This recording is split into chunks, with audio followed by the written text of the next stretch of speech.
বিশ্বাসী। আর যারা এই কথায় বিশ্বাসী নয় অথবা এই কথার বাস্তবায়ন করে না তাদের নাম কি? কাফের। আর ইহুদি কাফের, খ্রিস্টান কাফের, মুশরিক, পৌত্তলিক কাফের, কবর পূজারী কাফের, নাস্তিক কাফের, সব কাফের।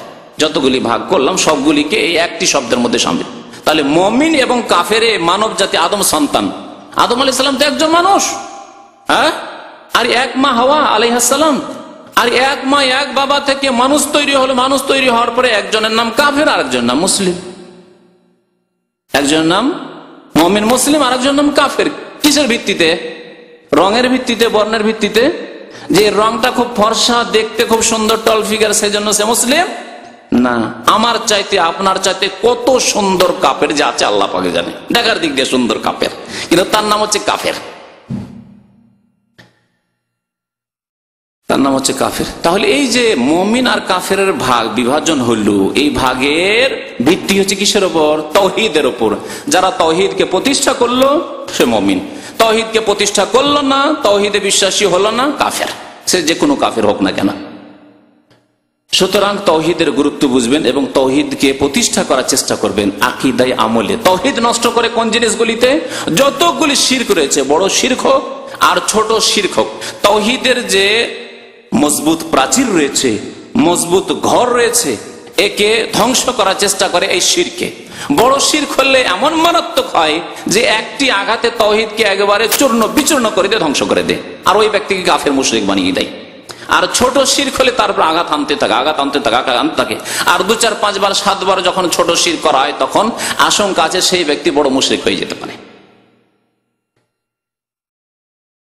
তাবিজ আমাদের মুসলিম সমাজে, বাংলাদেশে তাবিজ, কার বাড়িতে যে তাবিজ নেই, কার গাড়িতে তাবিজ নেই, কার ছেলে মেয়েদের শরীরে যে তাবিজ নেই বলা মুশকিল।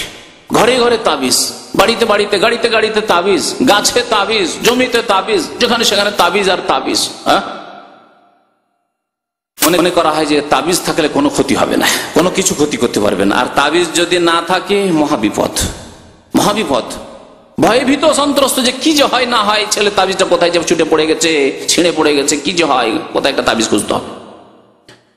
এই তাবিজ যদি মনে করা হয় যে আল্লাহ পাক রব্বুল আলামিন সবকিছুর মালিক, কিন্তু তাবিজ থাকলে আমার বিপদ আপদ হালকা হবে, ছোট শিরক করলেন। কিন্তু এই তাবিজ কিছুদিন থাকলে এমন তাবিজের উপর আস্থা ভরসা হয়ে যায় যে আঘাত খেয়ে খেয়ে খেয়ে তাওহীদ ধ্বংস হয়ে যায়, তারপরে বড় মুশরিকে পরিণত হয়। পুরোপুরি তাবিজের উপর ভরসা, আল্লাহর উপর ভরসা নেই। জি, তারপরে নবী করিম সাল্লাল্লাহু আলাইহি ওয়াসাল্লাম বলেছেন, মান তাআল্লাকা তামিমাতান ফাকাদ আশরাকা, যে ব্যক্তি তাবিজ ঝুলালো সেই ব্যক্তি শিরিক করলো। বাড়িতে ঝুলান, গাড়িতে ঝুলান, গাছে ঝুলান, আর নিজের স্ত্রীর গায়ে ঝুলান, নিজের গায়ে ঝুলান, ছেলে মেয়েদের গায়ে ঝুলান, ফাকাদ আশরাকা, সেই ব্যক্তি শিরিক করলো। মান তাআল্লাকা তামিমাতান, যেই ব্যক্তি তাবিজ ঝুলালো, আল্লাহ পাক রব্বুল ফালা আতাম্মাল্লাহু আলাইহি, আল্লাহ যেন তার মনের আশা পূরণ না করে। আল্লাহু আকবার, মনের আশা যাতে না আল্লাহ পূরণ করে। কিন্তু শিরকি আকীদা, শিরকি আমল ঘরে ঘরে আমাদের এমন ভাবে ঢুকেছে যে ওমা ইউমিনু আকসারুহুম বিল্লাহ ইল্লা ওয়া হুম মুশরিকুন। অধিকাংশ মানুষ যারা ঈমানের দাবি করে, আল্লাহ পাক বলছেন সূরা ইউসুফে, অধিকাংশ মানুষ যারা ঈমানের দাবি করে তারাও শিরিক করে থাকে। যারা ঈমানের দাবি করে, মুসলিম হওয়ার দাবি করে, তারাও শিরিক করে থাকে। তাহলে বাকিগুলির অবস্থা কি? কাফেরদের অবস্থা কি? মুশরিকদের অবস্থা কি? যারা ডাহা শিরিক করে যাচ্ছে, কোলাকুলি শিরিক করছে, বা ঘোষণা করছে যে আমরা ইসলাম মানি না, আমরা কোরআন মানি না, আমরা পরকালে বিশ্বাস করি না, তাদের অবস্থা কি? তারা যে কোন জাহান্নামের ইন্ধন হবে। আর তাদের পিছনে পিছনে ছুটেছে ওই সব লোকেরা যারা মুসলিম হওয়া সত্ত্বেও তাদের আকীদা আমলে শিরক করতে আছে। সুতরাং শিরক থেকে সাবধান হবেন, ছোট শিরক হোক বড় শিরক হোক, শিরককে চিনতে হবে। শিরক থেকে বাঁচার জন্য তাহলে শিরককে চিহ্নিত করতে হবে যে এগুলি শিরক, বুঝতে হবে। হুযায়ফা রাদিয়াল্লাহু তাআলা তাই বলছেন যে কানান নাসু ইয়াসআলুনা আনিল খাইর ওয়া কুনতু আসআলু আনিশ শার, লোকেরা মঙ্গল সম্পর্কে ভালো কথা জিজ্ঞেস করতো, ইতিবাচক কথা জিজ্ঞেস করতো, আর আমি নেতিবাচক কথা জিজ্ঞেস করতাম, আমি মন্দ কথাগুলি জিজ্ঞেস করতাম। জি, তাহলে আপনাকে মন্দগুলি জানতে হবে বাঁচার জন্য, যে মাজারে যাওয়া শিরক, জি, পাকা কবর করা শিরক, জি, কবরে চাদর চড়ানো শিরক, ওরস লাগানো শিরক, জি, সেখানে গিয়ে মান্নত করা শিরক, সেখানে গিয়ে খাসি মোরগ জবাই করা শিরক, সেখানে নারী পুরুষ একাকার হয়ে ভিড় ভাড় করা, এগুলি শিরক। শিরকের সাহায্য করা এবং শিরকের সমর্থন করা। আর শিরক করা, শিরক করার জন্য যায়, ওদের জন্য কোথায় দোয়া করতে যায়? নিজের জন্য দোয়া করতে যায় পীর বাবার কাছে, ঠিক না? এগুলি কথা জানতে হবে, তাহলে তাওহীদ প্রতিষ্ঠা হবে। আল্লাহ বলছেন ফামান ইয়াকফুর বিত্তাগুত ওয়া ইউমিন বিল্লাহ, আল্লাহ ছাড়া অন্যকে অস্বীকার করার পরে ঈমান প্রতিষ্ঠা হবে। আর ঈমানের দাবি করেন শুধু ঈমান করে, আর আল্লাহ ছাড়া অন্যকে অস্বীকার করলেন, কবর মাজারকে অস্বীকার করলেন না, কবর মাজারে সেজদা করাকে অস্বীকার করলেন না, ভালো মন্দ যে কবর মাজার থেকে আসে ওই কথাকে অস্বীকার করলেন না, এইসব শিরকি আকীদা আমলকে অস্বীকার করলেন না, তাহলে মুসলিম হতে পারবেন না। ওয়া ইউমিন বিল্লাহি ফাকাদ ইসতামসাকা বিল উরওয়াতিল উসকা, আল্লাহর প্রতি ঈমান নিয়ে আসতে হবে। আল্লাহ ছাড়া দেবী দেবতা, কবর মাজার আর তাবিজ তোমার বালা এসবকে অস্বীকার করি। আল্লাহ যেন আমাদেরকে তৌফিক দান করেন, আল্লাহ আমাদেরকে শিরক বিদআত থেকে বেঁচে থাকার যেন তৌফিক দান করেন, আল্লাহ আমাদেরকে সমস্ত গুনাহ থেকে পাপ থেকে বেঁচে থাকার তৌফিক যেন দান করেন। আল্লাহ রাব্বুল আলামিন আমাদেরকে নেক আমলের তৌফিক দান করেন, 5 ওয়াক্ত নামাজ কায়েম করার যেন তৌফিক দান করেন। আল্লাহ যেন আমাদেরকে দুনিয়াতেও সুখী করেন, আখিরাতেও সুখী করেন, আমাদের অসুবিধাগুলিকে দূর করে দেন, বালা মুসিবত দূর করে দেন, আমাদের অসুস্থতা দূর করে দেন, ব্যাধি আল্লাহ দূর করে দেন, আমাদের যারা অসুস্থ রয়েছেন তাদের অসুস্থতা দূর করে দেন। আল্লাহ যারা পেরেশান রয়েছে তাদের পেরেশানিকে আল্লাহ পাক দূর করে দেন। আল্লাহ পাক রব্বুল আলামিন যাদের রিজিকের ব্যবস্থা নেই, যাদের কাজ করার ব্যবস্থা নেই, আল্লাহ যেন তাদের রিজিকের ব্যবস্থা করে দেন। রব্বানা আতিনা ফিদ দুনিয়া হাসানা ওয়া ফিল আখিরাতি হাসানা ওয়া কিনা আযাবান নার। ওয়া সাল্লাল্লাহু আলা নবিয়িনা মুহাম্মদ ওয়া আলা আলিহি ওয়া সাহবিহি আজমাইন। এক ভাই জিজ্ঞাসা করেছেন সিগারেট খাওয়ার শরঈ হুকুম কি, দলিল সহ জানাবেন। হয়তো নতুন ব্যক্তি জিজ্ঞাসা করেছেন, না হলে আমার গত প্রায় 2-3 বছর আগের বক্তব্য আছে 1.5 ঘন্টার ক্যাসেটে ধূমপানের বিধান বলে, তাতে বলি আপনাকে 12টি আয়াত আর 14টি হাদিস আছে। 12টি আয়াত আর 14টি হাদিস আছে, তাহলে 12 আর 14 কত? 26টি দলিল প্রমাণ আছে তাতে পেশ করা, হয় আল্লাহর কথা না হয় রাসূলের কথা, যে ধূমপান হচ্ছে হারাম।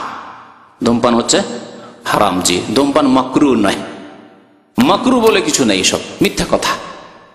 আমাদের দেশে জর্দা খাওয়া মৌলবীগুলি, জর্দা খাওয়া হুজুরগুলি তামাক খাবে, তো ওরা হারাম ফতোয়া দিয়ে দিলে তো জনসাধারণ ধরে নেবে, এই হুজুর আপনি জর্দা খাচ্ছেন ওটাও তামাক দিয়ে। তার কারণ শিক্ষিত লোকেরা, ডাক্তার ইঞ্জিনিয়ার যারা সিগারেট খোর, তারা তো বুঝে যে কি দিয়ে কি তৈরি হয়। হ্যাঁ, পার্থক্য শুধু দেখার দিক দিয়ে, না হলে আপনি জর্দা খাচ্ছেন তাতে তামাক রয়েছে, আর আমি সিগারেট খাচ্ছি, বিড়ি খাচ্ছি, তাতেও তামাক রয়েছে। পার্থক্য কোথায়? আপনার জন্য জায়েজ হয়ে গেল ভদ্রতার সাথে জর্দা খাওয়া, হ্যাঁ, আর আমার জন্য হারাম হয়ে গেল। সেই জন্য বিদাতি মোল্লারা হারাম বলে ফতোয়া দেয় না। আল্লাহ পাক রব্বুল আলামিন, রাসূল এইরকম ক্ষতিকারক জিনিসগুলিকে হারাম করেছেন, খাবায়েসের অন্তর্ভুক্ত করেছেন। আল্লাহ খাবায়েসকে হারাম করেছেন আর তয়্যিবাতকে হালাল করেছেন। আমি এর জন্য কোরআন হাদিসের দলিল ছাড়াও বহু যুক্তি পেশ করে থাকি, কারণ জনসাধারণ অনেক সময় যুক্তি বুঝে। কোন ব্যক্তি যদি নামাজিও না হয় আর তাকে বলি সিগারেটটা তোমাকে মসজিদে খেতে হবে, তাও খাবে না। খাবে? নামাজ পড়ে না, আর ওকে যদি বললি যে বাবা তোমাকে সিগারেটটা মসজিদে খেতে হবে, খাবে না। এই পাপে পুড়ে মরে যাবো, এই কাজ করা যায়? করবে না। আর যদি বলি তোমাকে বাথরুমে সিগারেট খেতে হবে, বলছি না অসুবিধা নেই, এটা তো আমি সকালে করি, না হলে তো পায়খানা হয় না আমার। বহু লোককে জানি আমি, ছোটকাল থেকে এই খবরগুলি জানি, যে অনেক লোক আছে বিড়ি খাওয়া সিগারেট খাওয়া, তাদের ভোরে উঠে বাথরুমে যাওয়ার আগে সিগারেট না ধরালে আর সিগারেট নিয়ে বাথরুমে না ঢুকে ওই সিগারেটের মধ্য দিয়ে ওই পায়খানার গন্ধ না টানলে ওর পায়খানা ক্লিয়ার হবে না। জি, বাস্তব সত্য কথা, কোনো বাড়াবাড়ি কথা বলছেন, সত্য কথা না? জি। তাহলে দেখেন খাওয়াইস না তয়্যিবাত। আর ভাত গোস্ত একটা স্যান্ডউইচ নিয়ে, কোনদিন দেখেছেন কোন লোকে যে বাথরুমে ঢুকলে স্যান্ডউইচ নিয়ে, হ্যাঁ, একটা ব্রেড নিয়ে বাথরুমে ঢুকলে, যে সময় বেশি নাই, ব্যস্ত আছি তো একটু বাথরুমও করা হবে আর আমার ব্রেডটা খাওয়া হবে, দেখেছেন কোন লোককে? তাহলে বোঝা গেল যে এগুলি তয়্যিবাত। মসজিদে যদি বলি যে বাবা মসজিদে একটু খাওয়া দাওয়া করেন, কোনো অসুবিধা নেই, ঠিক আছে, জায়েজ আছে। আল্লাহ পাক রব্বুল আলামিন 2 ভাগে বিভক্ত করেছেন পৃথিবীর জিনিসগুলিকে। এক হচ্ছে তয়্যিবাত, যেগুলিকে আল্লাহ হালাল, উহিল্লা লাকুমুত তয়্যিবাত, আল্লাহ বলছেন তোমাদের জন্য তয়্যিবাতকে হালাল করা হয়েছে। ওয়া ইউহাররিমু আলাইহিমুল খাবায়েস, খাবায়েসকে হারাম করার জন্য আম্বিয়া এবং রাসূলগণ প্রেরিত হয়েছেন, আল্লাহ কোরআনে বলেছেন। এগুলি হচ্ছে খবিস। জি। 2 নম্বর প্রশ্ন হচ্ছে দাড়ি রাখা ওয়াজিব না সুন্নত। এর জবাব জানার জন্য 1.5 ঘন্টার ক্যাসেট শুনবেন, তাতে দলিল সহ বলা হয়েছে, এবং দাড়ি রাখা হচ্ছে ওয়াজিব, সুন্নত নয়।